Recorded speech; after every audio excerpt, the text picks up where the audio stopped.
friends, welcome to Amizhthampoo. அனைத்து தந்தையருக்கும் இனிய தந்தையர் தின நல்வாழ்த்துக்கள். ஸோ ஃபாதர்ஸ் டே ஸ்பெஷலாக பார்த்தீங்க அப்படின்னா இன்றைக்கி ஓரியோ சாக்லேட் கேக் தான் நம்ம வந்து பண்ண போகிறோம். ஸோ வாங்க இப்போ எப்படி பண்ணுறதுன்னு பார்க்கலாம். ஸோ அதுக்கு தேவையான பொருள் பார்த்தீங்க அப்படின்னா நான் ஓரியோ பிஸ்கெட் சாக்கோ க்ரீம் இருக்க ஓரியோ பிஸ்கெட் 2 பெரிய பேக் வந்து நான் எடுத்திருக்கேன். நீங்கள் சாக்கோ பிடிக்கல அப்படின்னா வெனிலா ஃப்ளேவர் பிடிக்கணும், நீங்கள் அந்த ஃப்ளேவர் யூஸ் பண்ணிக்கலாம். நான் இன்றைக்கி சாக்லேட் ஃப்ளேவர் இருக்க பிஸ்கெட் தான் வந்து எடுத்திருக்கேன். அது போக பார்த்தீங்க அப்படின்னா 1 டம்ளர் அளவுக்கு பால் வந்து எடுத்திருக்கேன். ஸோ அது நம்ம கன்சிஸ்டன்சிக்கு ஏற்ற மாதிரி அட்ஜஸ்ட் பண்ணிக்கலாம். அண்டு ஈனோ ஃப்ரூட் சால்ட் வச்சு தான் நான் கேக் வந்து பேக் பண்ண போகிறேன். என்கிட்ட baking powder and baking soda இல்லாதனால நான் வந்து ஈனோ யூஸ் பண்ணுறேன். இதுக்கு முன்னாடி நான் ஈனோ யூஸ் பண்ணி எதுவுமே பேக் பண்ணது கிடையாது. இதான் ஃபர்ஸ்ட் டைம் ட்ரை பண்ண போகிறேன். ஸோ வாங்க இப்போ எப்படி பண்ணுறதுன்னு பார்க்கலாம். அண்ட் இதான் சேனலுக்கு முதல் டைம் பார்க்குறீங்கன்னா கண்டிப்பாக சப்ஸ்கிரைப் பண்ணிவிடுங்க. இப்போ 2 பேக்கெட்டையும் ஓப்பன் பண்ணிவிட்டு நம்ம எல்லா பிஸ்கெட்டையுமே வந்து எடுத்துக்கலாம். நான் 2 பேக்கில் இருக்க எல்லா பிஸ்கெட்டையுமே வச்சு தான் வந்து இன்றைக்கி கேக் வந்து பண்ண போகிறேன். இப்போ கேக் பிஸ்கெட்டில் பார்த்தீங்க அப்படின்னா க்ரீம் இருக்கும் இல்லையா, ஸோ அந்த க்ரீம் தனியாகவும் பிஸ்கெட் தனியாகவும் நம்ம எடுத்து வச்சுக்கலாம். க்ரீமை பார்த்தீங்க அப்படின்னா கேக்கெல்லாம் பேக் பண்ணதுக்கப்புறமா அந்த க்ரீமை வந்து நம்ம கொஞ்சம் டெக்கரேட் பண்ணுறதுக்காக வந்து யூஸ் பண்ணிக்கலாம். ஸோ அந்த க்ரீமை வந்து தனியான ஒரு பவுலுக்கு மாற்றிடுறேன். பிஸ்கெட் மட்டும் நான் எடுத்து வச்சிடுறேன். ஸோ இதே மாதிரி பிஸ்கெட்டும் க்ரீமும் தனித்தனியாக நம்ம செப்பரேட் பண்ணிடலாம்.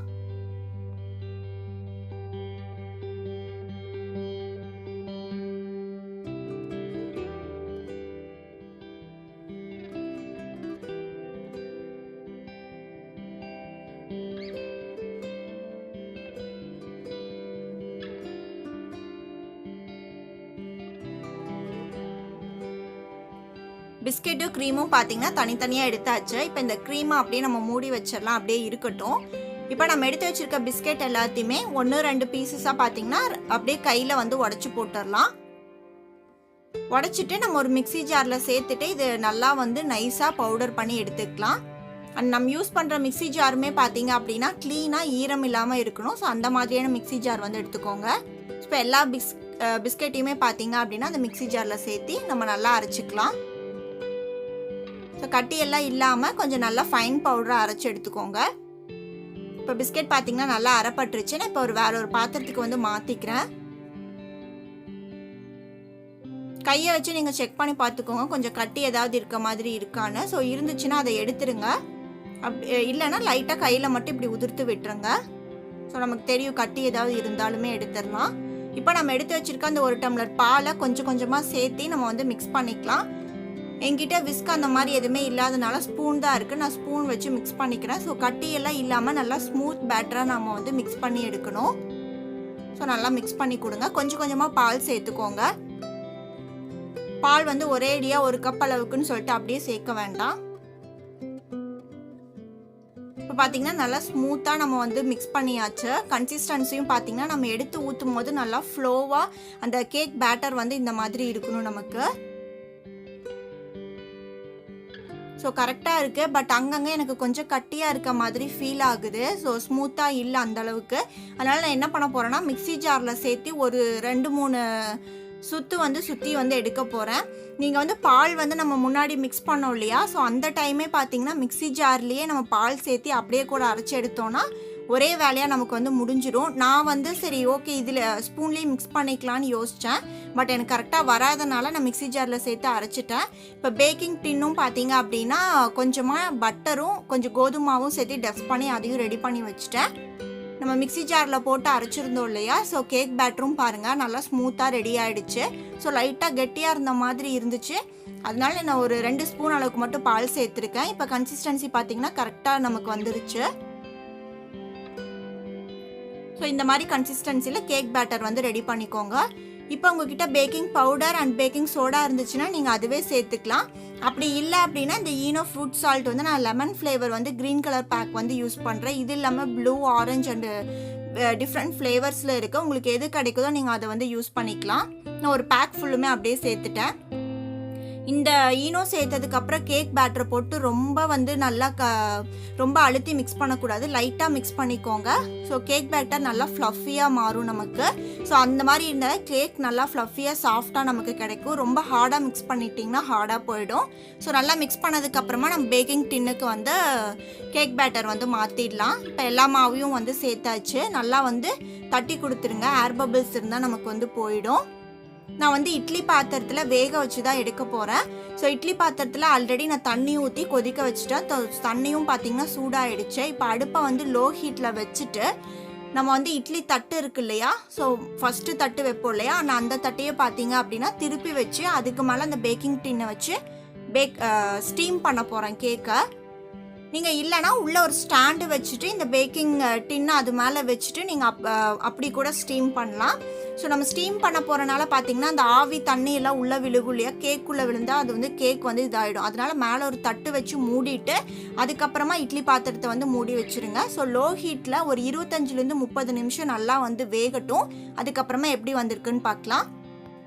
க்ரீம் வந்து எடுத்து வச்சுருந்தோம் இல்லையா, ஸோ அதில் பார்த்தீங்க அப்படின்னா ஒரு 2-3 ஸ்பூன் அளவுக்கு மட்டும் கொஞ்சம் க்ரீம் வந்து நல்லா ஒன்றா மிக்ஸ் ஆகி வரணும். ஸோ அந்த கன்சிஸ்டன்சி அளவுக்கு பார்த்தீங்க அப்படின்னா கொஞ்சம் கொஞ்சமாக பால் சேர்த்தி ஒரு 2-3 ஸ்பூன் தான் தேவைப்படும். சேர்த்தி அதை நல்லா மிக்ஸ் பண்ணி ஒரு ஓரமாக எடுத்து வச்சிடலாம் நம்ம. இப்போ பார்த்தீங்கன்னா ஒரு 30 நிமிஷம் ஆயிடுச்சு. ஸோ கேக்கும் பார்த்தீங்க அப்படின்னா நல்லா வெந்து வந்திருக்கு. ஸோ நான் அடுப்பை ஆஃப் பண்ணிட்டேன். இப்போ நம்ம தட்டை ஓப்பன் பண்ணி பார்க்கலாம். நல்லாவே பேக் ஆகிருக்கு, நமக்கு பார்க்கும்போதே தெரியுது. எதுக்கும் நம்ம செக் பண்ணி பார்க்கறதுக்கு டூத் பிக்கோ இல்லை நைஃபோ பார்த்தீங்க அப்படின்னா சென்டரில் விட்டு பார்க்கணும். ஸோ விட்டு பார்க்கும்போது க்ளீனாக வந்துச்சு அப்படின்னா கேக் வந்து பேக் ஆகிருக்குன்னு அர்த்தம். ஸோ இது க்ளீனாக வந்திருக்கு. ஸோ கேக் வந்து பர்ஃபெக்டாக ரெடி ஆகிடுச்சு. இப்போ நம்ம எடுத்து வெளியே வச்சு இதை ஆற வச்சிடலாம். கேக் வந்து நல்லா ஓரளவுக்கு ஆறி இருக்கு. ஒரு 10 மினிட்ஸ் ஆச்சு நான் வெளியே எடுத்து வச்சேன். இப்போ நான் வேற ஒரு பிளேட்டுக்கு வந்து மாற்றிடலாம். ஸோ கத்தி வச்சு ஓரங்களில் எடுத்து விட்டிங்கன்னா அன்மோல் பண்ணுறதுக்கு ஈஸியாக இருக்கும். ரொம்ப சாஃப்டாக அவ்வளோ ஃப்ளஃபியாக இருந்துச்சு கேக்கு, ரொம்ப நல்லா வந்திருக்கு. ஸோ இது கொஞ்சம் நல்லாவே ஆறட்டும்.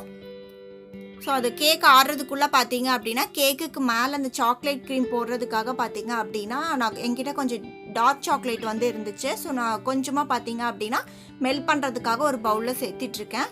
உங்கள்கிட்ட டார்க் சாக்லேட் இல்லைனா டைரி மில்க்கோ வேறு உங்களுக்கு எந்த சாக்லேட் பிடிக்குமோ ஸோ நீங்கள் அந்த சாக்லேட் வந்து எடுத்துக்கலாம். அதை வந்து மெல்ட் பண்ணுறதுக்காக பார்த்தீங்கன்னா டபுள் பாயிலிங் மெத்தட் இருக்கு இல்லையா, ஸோ நீங்கள் அது மாதிரியே சேர்த்தி நான் ஒரு கன்சிஸ்டன்சிக்காக ஒரு 2-3 ஸ்பூன் பால் சேர்த்தி நல்லா மிக்ஸ் பண்ணி சாக்லேட்டும் மெல்ட் பண்ணி எடுத்துட்டேன். அந்த க்ரீமும் வந்து ரெடியாக இருக்குது. இப்போ கேக்கும் பார்த்தீங்க அப்படின்னா நல்லா ஆறிடுச்சு. ஸோ அது 2 லேயரை நான் வந்து கட் பண்ணிக்க போகிறேன். உள்ளே பாருங்கள் கேக் எந்த அளவுக்கு நல்லா சாஃப்டாக வந்திருக்குன்னு. இப்போ நான் சுகர் சிரப்லாம் எதுவுமே வச்சு கேக் வந்து வெட் பண்ணவே இல்லை. அப்படியே டேரெக்டாக பார்த்தீங்க அப்படின்னா அந்த பிஸ்கெட்டோட க்ரீம் வந்து நம்ம மிக்ஸ் பண்ணி வச்சுருந்தோம் இல்லையா, ஸோ அதை வந்து ஃபர்ஸ்ட் லேயர் வந்து சென்டரில் போட்டுட்டு மேலே டாப் லேயர் இன்னொரு கேக் லேயரை அப்படியே மேலே வச்சு நல்லா லைட்டாக வந்து ப்ரெஸ் பண்ணி விட்டுட்டேன். இதுக்கு மேலே பார்த்தீங்க அப்படின்னா நம்ம சாக்லேட் வந்து மெல்ட் பண்ணி வச்சுருக்கோம் இல்லையா, ஸோ அதை அப்படியே சேர்த்து மேலே ஃபுல்லாக அந்த ஓரங்கள் எல்லாத்தையுமே சாக்லேட் வச்சு ஃபுல்லாக நல்லா கேக்கை வந்து கவர் பண்ணி விட்டுற போகிறேன். ஸோ எனக்கு இங்கே வந்து விப்பிங் க்ரீமோ அந்த மாதிரி வந்து வேறு எதுவுமே கிடைக்கல. பட்டர் அந்த மாதிரி ஒவ்வொன்றும் பேக்கிங் பவுடர் ஆகட்டும் அந்த மாதிரி எதுவுமே என்கிட்ட இல்லை. ஸோ என்கிட்ட இருந்தது பார்த்தீங்க அப்படின்னா பிஸ்கெட்டு, அதுக்கப்புறம் ஈனோ வந்து கடையில் கிடச்சிது. ஸோ அதை வச்சு ட்ரை பண்ணலாம் அப்படிங்கிறதுக்காக ட்ரை பண்ணால் ரொம்பவே சூப்பராக வந்துருந்துச்சு. ஸோ அந்த சாக்லேட் வச்சு மேலே ஓரங்கள் எல்லாத்தையுமே நல்லா வந்து நீங்கள் அப்படியே வந்து அந்த சாக்லேட் வச்சு ஃபுல்லாக கவர் பண்ணி விட்டுடலாம். டார்க் சாக்லேட் பார்த்தீங்க அப்படின்னா லைட்டாக கொஞ்சம் கசக்க அந்த மாதிரி தான் இருக்கும். ஸோ அது பிடிக்காது அப்படின்னா நீங்கள் நார்மல் சாக்லேட் கூட யூஸ் பண்ணிக்கலாம். இப்போ சாக்லேட் வச்சு ஃபுல்லாக பார்த்தீங்க அப்படின்னா கேக்கை வந்து கவர் பண்ணியாச்சு. இப்போ அதை டெக்கரேட்காக ஓரங்களில் பார்த்தீங்க அப்படின்னா என்கிட்ட கொஞ்சம் முந்திரி இருந்துச்சு. ஸோ அதை குட்டி குட்டியாக கட் பண்ணி நான் டெக்கரேட்காக கேக் ஓரங்களில் மேலே மட்டும் நான் போட்டுக்கிறேன். உங்களுக்கு எந்த மாதிரி வேணுமோ நீங்கள் அந்த மாதிரி டெக்கரேட் பண்ணிக்கலாம்.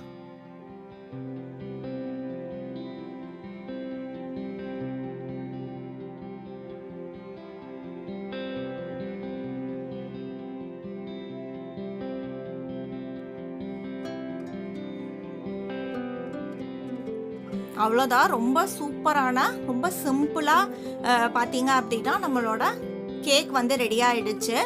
ஸோ ரொம்ப சூப்பராக வந்திருக்கு. ஸோ இது இப்போ வந்து நம்ம கட் பண்ணி பார்க்கலாம் உள்ளே எப்படி இருக்குது, அந்த டேஸ்ட்டும் வந்து எப்படி இருக்குது அப்படின்னு சொல்லிட்டு. ஸோ கட் பண்ணிடலாம்.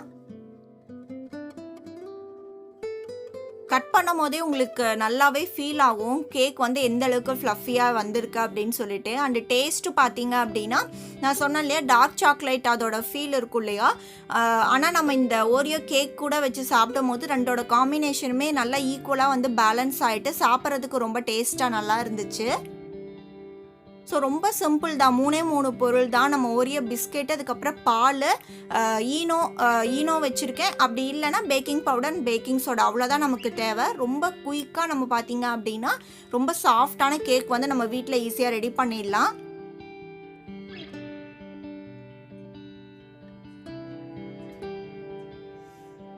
மேலே சாக்லேட்டும் பார்த்தீங்க அப்படின்னா நீங்கள் டார்க் சாக்லேட் தான் சேர்க்கணுன்ட்டு இல்லை. உங்ககிட்ட பக்கத்தில் உங்களுக்கு என்ன சாக்லேட் அவைலபிளாக கிடைக்குதோ, உங்களுக்கு எந்த சாக்லேட் பிடிக்குமோ நீங்கள் அதை கூட மெல்ட் பண்ணிவிட்டு மேலே வந்து டெக்கரேட்க்கு வந்து யூஸ் பண்ணிக்கலாம். ஃப்ராஸ்டிங் க்ரீம் இருந்தால் தான் நம்ம வந்து மேலே வந்து டெக்கரேட் பண்ண முடியும் அப்படின்லாம் கிடையாது. இருக்கிறத வச்சு நம்ம வந்து நமக்கு ஏற்ற மாதிரி அதை வந்து கேக்கை அழகாக டெக்கரேட் பண்ணிக்கலாம். ஸோ கண்டிப்பாக இந்த வீடியோ உங்களுக்கு பிடிச்சிருக்குன்னு நினைக்கிறேன். பிடிச்சிருந்தா லைக் பண்ணுங்கள், ஷேர் பண்ணுங்கள், அண்ட் எப்படி இருக்குன்னு சொல்லிட்டு கீழே வந்து கமெண்ட் பண்ணுங்கள். அண்ட் என் சேனலுக்கு சப்ஸ்கிரைப் பண்ணாமல் பார்த்துட்டு இருந்தீங்கன்னா கண்டிப்பாக சப்ஸ்கிரைப் பண்ணிவிடுங்க. அண்ட் பக்கத்தில் இருக்க பெல் ஐக்கானும் கிளிக் பண்ணி வச்சுக்கோங்க. தேங்க்ஸ் ஃபார் வாட்சிங்.